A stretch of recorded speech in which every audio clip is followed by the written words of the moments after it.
Apple.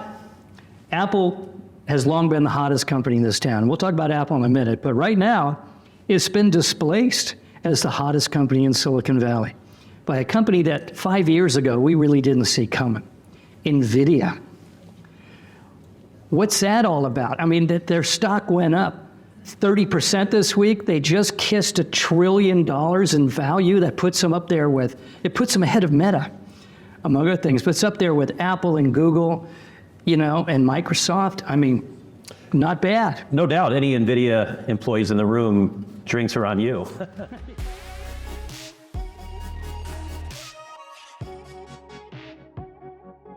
Hi everyone, and welcome to the Friday, June 2nd installment of the Silicon Insider, the only uncensored look at life and business in the Valley.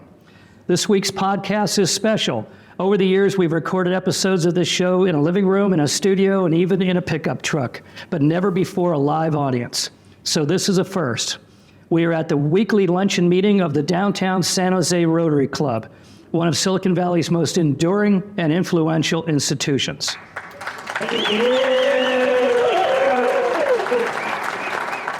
We are excited to be here, and we intend to give you at home and the Rotarians in front of us a fun show. My name is Mike Malone, and I'm here with special contributor Scott Budman, technology reporter for NBC Bay Area. Our producer right over there is Jordan Henderson. Our East Coast correspondent is Bob Grove, and our host, as always, is the Silicon Valley Business Journal. Okay, Scott, you ready? I am. Thanks for having us, you guys. It's great to be here. It's an honor. So let's start out with the news from Google. We're going to try to make this a non-Elon episode. I think he's going to... Good luck with that. Yeah, I think he's going to come up near the end briefly. So Google announced this week it's shedding 1.4 million square feet of its Silicon Valley office space. Okay, I mean, that's not real surprising in a sense because they've been having a bunch of layoffs and they've got to, you know, move fully into their new Burning Man Pavilion headquarters in Mountain View. And they're just downsizing like most companies, big companies around here coming out of COVID. But it raises some real questions about Google's long-planned giant campus just a few blocks from here in downtown San Jose. Is it on? I mean, nobody at Google or in this city's government seems to want to talk about it, but it appears the project is on indefinite hold. Is that what you're hearing? I mean, from the city, no. The city's very optimistic, but they have reason to be optimistic. Yeah. Google says it is still committed to downtown San Jose. They're using a slightly, I would say, 15 to 30-year plan is a long plan, especially in the tech world. But, you know, they're playing the long game. This is Google, after all. They're not going anywhere. But they're dealing with realities in the short term, as you said, cutbacks. You know, they built one brand new facility on Shoreline already, and they're still trying to get people back to the office. Yeah. So they're dealing with a lot, and there are fewer people to bring back because they've had layoffs. And they missed AI. They're scrambling to get in that game. So they're already falling a little behind. That's always a bad sign for a big company in this town. Right, although they are Google, so they can buy their way back into prominence. Yeah. They have a lot of money, a very successful stock, and again, it is Google. It's not going anywhere. The question, if you're in San Jose, I think, is A, when that campus is coming to town, and B, not just for the Googlers and the developers, but what about housing? San Jose has huge concerns when it comes to housing. It would love to have more housing downtown, but any Google potential delay is a housing potential delay, and that means the city has got to be concerned about that. I mean, every time I drove by on the freeway, I see the cranes, and there's all this construction in anticipation by developers and people wanting to move in for this campus, and now we don't know when it's going to be. And when you say 30-year plan, that's not a good sign. I mean, what does that mean for San Jose? I mean, it's tough. And I know that Mayor Matt Mahan ran largely on housing, and that's a big issue for the city, and that makes a lot of sense to really stress that. And you can see in other programs and other places, San Jose is building housing, desperately needed housing. As far as the Google plan, though, right, I mean, that's a big time span when housing is needed today. Housing is needed yesterday, not in 30 years. And so I think it's just a big question mark as to when that will happen, and if and how Google can expand its presence in San Jose. I believe Google wants to do that. I believe San Jose wants that to happen.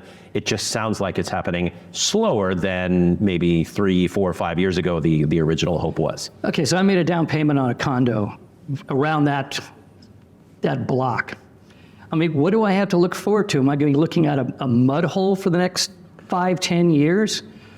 I mean, it's a good question, and I happen to know that Rose Garden Real Estate, which is really near where the campus was, when that first announcement was made, a house in Rose Garden doubled in value. Oh, in Burbank too. Yeah, and it was all of a sudden just a super, super hot area.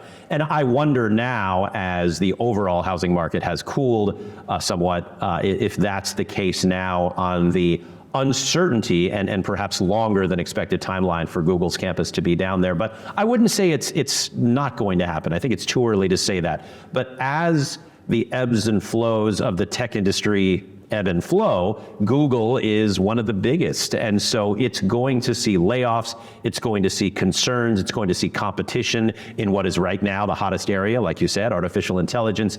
And that just means there are a lot of question marks going forward. Nobody, especially investors, like to see question marks going forward.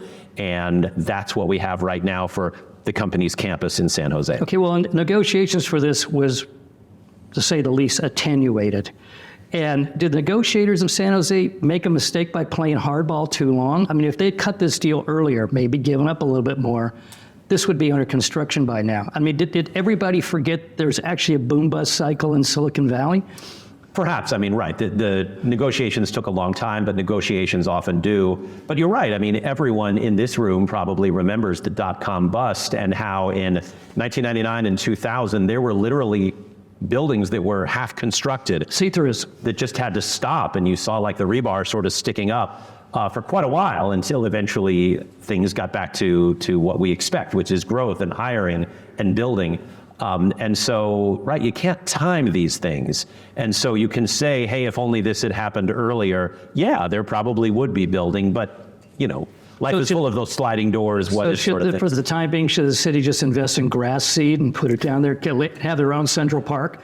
I don't know. I think, and I'm not a city employee, I'm one of those people that antagonizes the city by asking questions, but I do appreciate that they are still working to get especially low and middle income housing in parts of San Jose. And right, you've got to hope that if you're somebody in San Jose that wants growth downtown, that Google gets back on a faster timeline. But the whole tech industry has to change for that to happen. Yeah. The stock market has to change, and VCs start to have to invest again. Right, yeah. And Google is going to be out front because, again, it is Google. Okay, well, I'll believe it when I see John Hennessy eating in restaurants in downtown San Jose. There you go. Okay, Apple. Apple has long been the hottest company in this town. We'll talk about Apple in a minute, but right now, it's been displaced as the hottest company in Silicon Valley by a company that 5 years ago we really didn't see coming, Nvidia.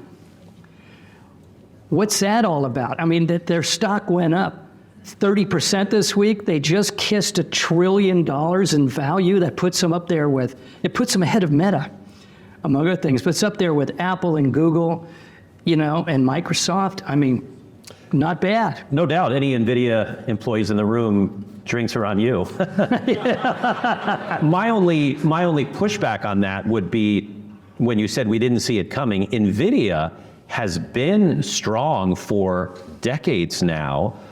Certainly a shout out deserved to the CEO, Jensen Huang. He's done a fantastic job of somehow being a little bit ahead of the hot trends. Their chips were used in healthcare before that was hot. Obviously, they had the chips and boards for gaming. Even Bitcoin mining briefly relied on. I mean, we've had these bursts of growth a couple times in the past, but this one looks stronger than ever. Right, and they are that rare company that seems to be living up to the hype. AI is the latest thing that's getting a lot of hype.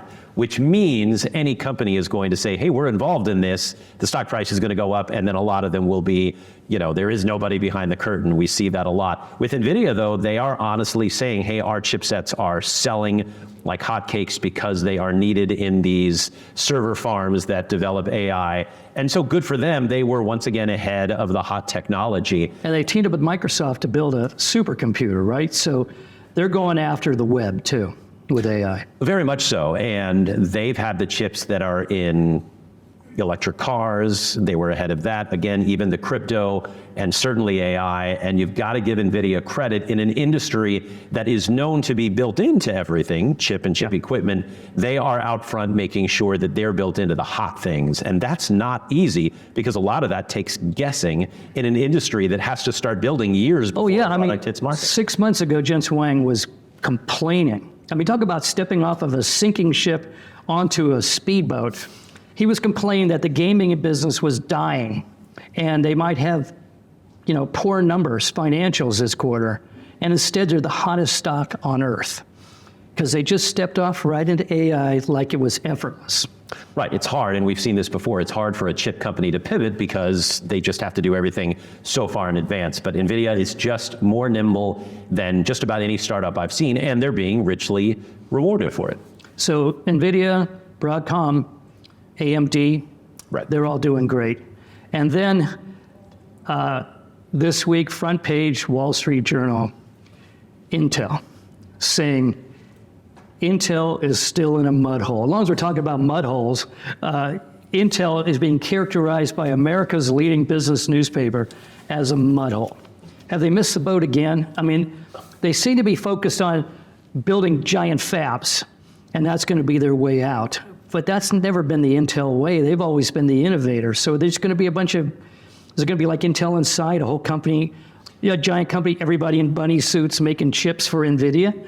Oh, who knows? Intel, for whatever reason, the last decade has sort of taken on the role of missing the boat for mobile, for crypto, for electric cars, for AI.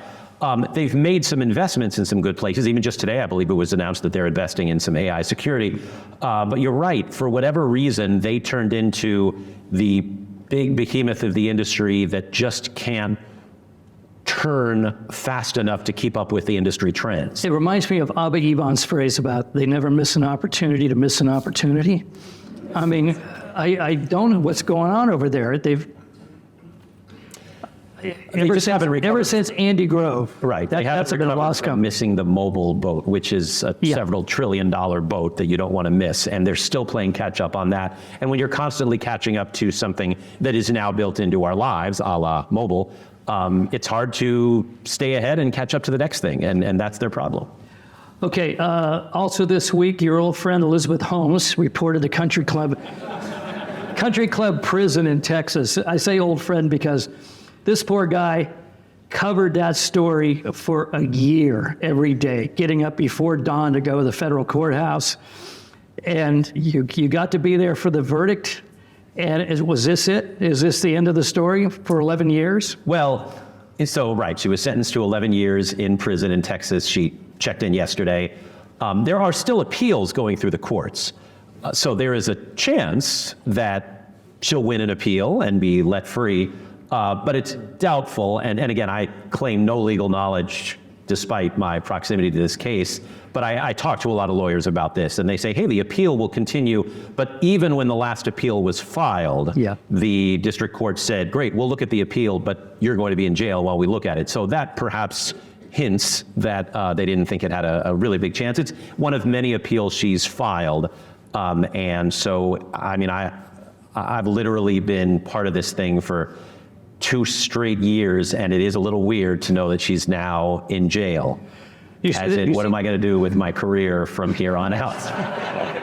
Did you see the telephoto lens shot of her walking? I did. It looked like a community college campus. Yeah, last night on the news, I was talking about this with our anchor Raj Mathai, and they had it sort of spread out in the video wall we were looking at, and he said, I went to San Diego State, and it didn't look that good. But look, a white-collar prison is still prison, was my response. And when you get an 11-year sentence, with two That's little a pretty with heavy, two little kids. Right. It's a heavy federal sentence to have handed down by federal law. She has to serve at least 9 years, even with good behavior. Right. The two kids and the restitution, she and Sunny Balwani owe $420 million. $425 million to the likes of Rupert Murdoch and the DeVos family and Walgreens, et cetera. That's going to be a lot of license plates. Yeah, I mean, you make somewhere between 12 cents and $1 an hour in jail, so it's not going to be made up during that time. One lawyer actually told me if she works every day in prison, she'd have to stay there something like 95,000 years to make the restitution. That's a long sentence. So it seems that in these federal cases, the remunerations are somewhat symbolic. Yeah. Unless, and you know, this is probably in there somewhere, unless a successful book comes out of this. Or she can start another company. Or she can start another company. Silicon Valley loves a comeback story. Yeah. I got a call yesterday from the Mercury News asking me the impact of Holmes' story on the Valley. And I came up with several answers. See if you agree with me. One of them is she seriously damaged the venture capital industry. Agreed. A lot of these big gilt-edge VCs put a lot of money into her, and they lost it all. Okay, so investors, we don't think of them as going into venture money as being conservative, but hedge funds do put money into venture capital funds, and they're putting in the money from Santa Clara University and also big charities. They seem to be resisting right now. They're not raising as much money in the venture capital industry as they are. They're having bad quarters. This is 3 bad quarters in a row that the VC world has had. And it's costing new startups, and it's particularly in med tech, because med tech was going to be the big deal. The VCs were going to put money into Series A rounds to get these guys going and all that. They're not doing it anymore. We thought medtech was going to be, we talked about this, it was going to be one of the big technologies that gets us out into the next boom. It isn't happening. And finally, and this is a more subtle one, I think it's stigmatized women entrepreneurs. I think it's hard for a woman in a startup company to raise money right now. And even if you're a veteran woman in the Valley, you're being looked at a bit askance, like, is she another con artist? Right. You're absolutely right. And I think that last one is the most insidious one. I've, over the last few days, talked to female VCs, female CEOs, and they say, and granted, Theranos went under a while ago. We're talking years ago. And to this day, they are having trouble getting funds, A, because there's sexism built into the industry, let's face it, but B, specifically, the collateral damage left behind by Elizabeth Holmes and Theranos is affecting women trying to raise money in a time when it's hard for women to raise money. So it's sort of a double whammy there. And that is part of the just crash and burn that she did. And yet, it must be said that men crash and burn all the time. Yeah. And other men just line up on Sand Hill Road and get funding the next day. Hello, Adam Newman. But WooWork fame. But Elizabeth Holmes really left, I think, a big chasm there, and I think women are still paying the price here in Silicon Valley for it. Honestly, I think the sooner Holmes and Balwani are forgotten, the better this town's going to be. Okay, June 4th, Apple Worldwide Developers Conference. Looks like sometimes these are kind of snooze fests, but this one looks pretty big. I'm looking down here. They're expected to introduce some new MacBooks, notably a 15-inch MacBook Air, and it may be powered by Apple's new M3 processor. So even Apple can now get processors out into the market faster than Intel can.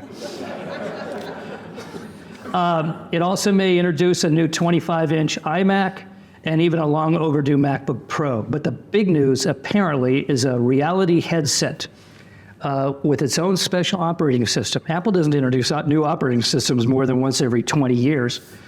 It's going to be a mixed reality headset, and it's probably going to cost thousands of bucks. So for a guy that buys used iPhones instead of the new ones, this is probably a little bit out of your price range. Yeah, I get to test things. I don't get to buy everything. But it's an interesting point. The headset market right now is really not much of a market. I know Facebook is trying, Microsoft to an extent, but it hasn't become a consumer product. And often technology doesn't become a consumer product until Apple comes out with it. Yep. But part of the thing that Apple has managed to do with the smartphone, the tablet, earpods, et cetera, is price them so that a whole lot of people can afford them, or at least convince themselves that they can afford them. Thousands of dollars for a headset seems a little out of that range. So that I'll believe when I see it. A, because of the price, but B, because we've had a chance to buy some of these Oculus devices from Meta. And we haven't for the most part. I've certainly tried them, and they're neat for a little bit, but then I put it down and I never go get them again. Right. And that was sort of the case with a lot of Fitbit type things and smartwatches. So how does Apple come up with the next must-have consumer thing? Not by charging thousands of dollars, but by somehow making a product necessary that, let's be honest, when it comes to these headsets, has not yet been necessary at all in our lives. And so I wonder what they're going to do, given the metaverse sort of going off to the side for now. And why would you need one of these things is the question I would always ask. What problem does it solve? And I don't know the answer to that yet. Yeah, but I think the real story here is that operating system. I think that's Apple's stalking horse into the whole world of virtual reality. Right, but do we want to be in the world of virtual reality? Well, you said you hated it when you tried the metaverse. No, it was just boring. I mean, yeah, it was disembodied humans wandering through hell. Right. I mean, but that's how it's pitched, and like, hey, go to a concert in the metaverse. But wait, I love live music in the world, and go to a meeting in the metaverse. Well, come on, what have we been doing the last 2.5 years? Yeah.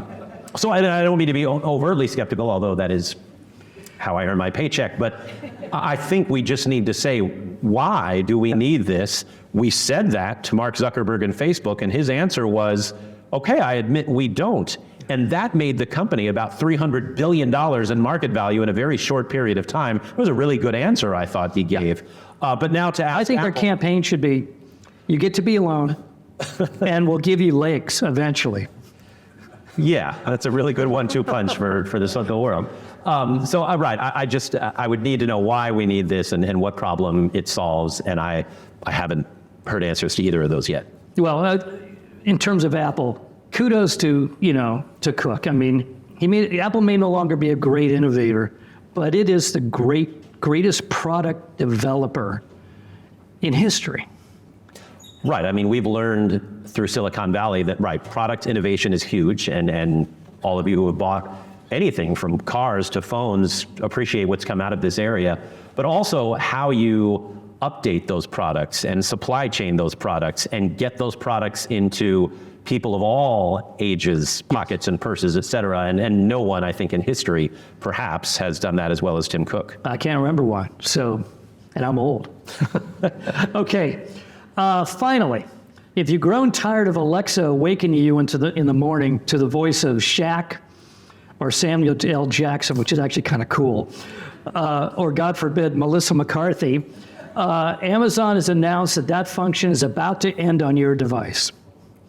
The good news, you can write to Amazon and they'll give you a refund on your subscription. Now, see, as someone who covers privacy, I'm going to push back on that and say, okay, Amazon, so a device that listens to me 24/7 in my house is fine. Sleeping.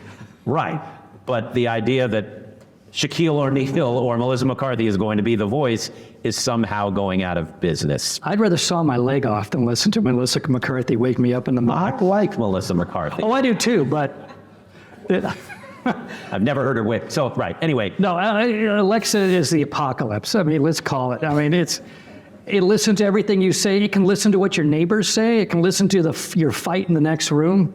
I mean, as we spoke, and I just noticed on the news, Amazon had to pay some huge fine for the Ring doorbell. I mean, people are getting hip, the FTC is getting hip to privacy concerns that, we constantly talk about. And not to disparage any of you if you have a Google Assistant or an Alexa, but just know that it's listening to you, whether you like it or not, and maybe aggregating the data and not specifically thinking about you, but that's a privacy violation, whether Shaquille O'Neal is the voice. Bottom line is we should own our information. Yes. And until that happens, it's going to be this.